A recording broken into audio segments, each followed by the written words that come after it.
সুস্মিতা, চলে এলাম তোমার সামনে আজকে একটা রেসিপি শেয়ার করতে। স্কিপ না করে পুরোটা দেখো, আশা করি তোমাদেরও খুব ভালো লাগবে। যদি ভিডিওটা ভালো লাগে একটা লাইক কমেন্ট শেয়ার করে দিও। আর যারা আমার চ্যানেলটা নতুন দেখছো তারা প্লিজ বন্ধুরা সাবস্ক্রাইব করে দিও। আর ফেসবুক পেজ থেকে দেখে থাকলে প্লিজ বন্ধুরা ফেসবুক পেজটা ফলো করে দিও, সাপোর্ট করো, ভালোবাসা দিও, আশীর্বাদ করো। তোমাদের ভালোবাসা আশীর্বাদে আনো এইভাবে আরও দূর এগোতে পারি।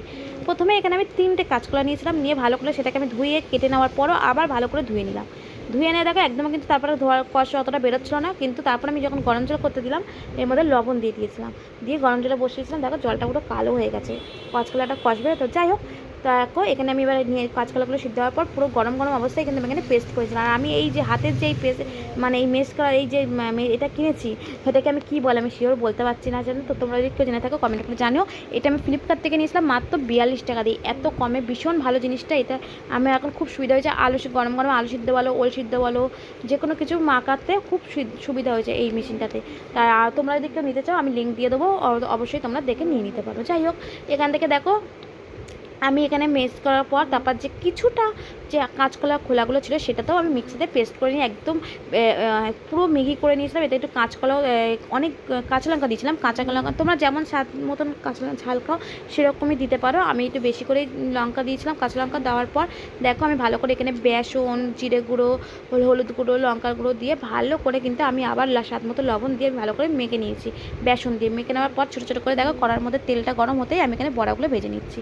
তা আজকে আমি করবো কাঁচকলার কোপ্তা। তা তোমরা কে কেমন করে করো অবশ্যই কমেন্ট করে জানিও। আর তোমাদের কাদের ফেভারিট এটাও জানিও। আমি একবারই খেয়েছিলাম, ভীষণ ভালো লেগেছিলো। তা আমি সেই ফার্স্ট টাইম এটা করছি নিজের হাতে। তা তোমাদের সাথেও তাই শেয়ার করলাম ভিডিওটা। তা তোমরা কেমন করে করো অবশ্যই কমেন্ট করে জানিও। আর আমি ঠিকঠাক করতে পারছি না সেটাও জানি। আর তোমরা আমরা ভিডিও কোথা থেকে দেখো সেটাও জানিও। তা দেখো এখানে ভালো করে কিন্তু বড়াগুলোকে আমি এখানে ভেজে নিচ্ছিলাম। তাই আমি কিন্তু রাত্রেবেলায় কিছু এই বড়াগুলো ভেজে রেখেছিলাম, যেহেতু সকালবেলা রান্না করতে এতে খুব সুবিধা হয় আমার। কেন সকালবেলা এইগুলো এই মানে বড়া টড়াগুলো পেস্ট করে করতে না অনেকটা সময় লাগে। আর সকালবেলা তাড়াহুড়োর সময় তো, তাই বড়াটা করা থাকলে কিছুটা 50% আমার যদি রান্নাটা হাফ থাকতে আর 50% করতে বেশি সময় লাগে না। যার জন্য আমি রাত্রেবেলা বড়াগুলো ভেজেছিলাম। আর কিছু বড়া কড়া করে ভেজেছিলাম যে শুধু খাওয়ানোর জন্য, মানে খাবো বলে। আর গরম গরম ভাত দিয়ে এত ভালো লেগেছে আমার ছেলের, আমার হাজব্যান্ডের, বলেছে আবার করবে। আনলাম ঠিক আছে, আবার কিনে এনে আবার বানাবো। তাই এখানে কিছু কপ্তা আমি তাই ওদেরকে দিয়ে দিয়েছিলাম। তা ওরা খেয়েছিল। সকালবেলা পরের দিনকে উঠে দেখো আলুগুলোকে কেটে নিয়েছি, নিয়ে লাল লাল করে ভেজে নিয়েছি। ভেজে নেওয়ার পর সেই আলুগুলো তুলে সেই করার মধ্যে আমি এখানে দিলাম গোটা গরম মশলা, তেজপাতা ফোড়ন দিয়ে তার মধ্যে যে একটা পেস্ট করেছিলাম টমেটো, পেঁয়াজ, রসুন, আদা, সমস্ত কিছু দেখো সেইটা পেস্টটাকে আমি এখানে দিয়ে কষিয়ে নিলাম। তেল ছাড়তে আমি তো আলু দিলাম, দিয়ে তার মধ্যে দেখো আমি ভালো করে মশলা কষানোর সময় আমি ধনে গুঁড়ো, জিরে গুঁড়ো, হলুদ গুঁড়ো, লঙ্কার গুঁড়ো সমস্ত কিছু দিয়ে ভালো করে স্বাদ মতো লবণ দিয়ে কষিয়ে নেবে মশলাটা।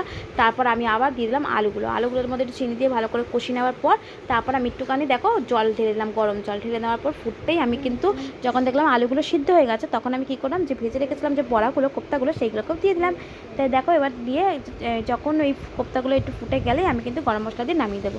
তা ফাইনালি কিন্তু তোমাদের সাথে গল্প করতে করতে কিন্তু আমার কিন্তু কোপ্তা রান্না রেডি। তা তোমাদের কেমন লাগলো অবশ্যই কমেন্ট করে জানিও। ভিডিওটা ভালো লাগলে প্লিজ একটু শেয়ার করে দিও, লাইক করে কমেন্ট করে দিও বন্ধুরা। তা ভিডিওটা বেশি বড় করবো না, এখানেই শেষ করছি। দেখা হবে নেক্সট ভিডিওতে।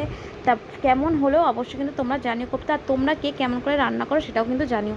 তা দেখো কতটা জল দিয়েছিলাম, যেহেতু বড়ার মধ্যে দেখো পুরো জল অনেকটাই দেখো ঝোলটা টেনে নিয়েছে। তা ফাইনালি রেডি।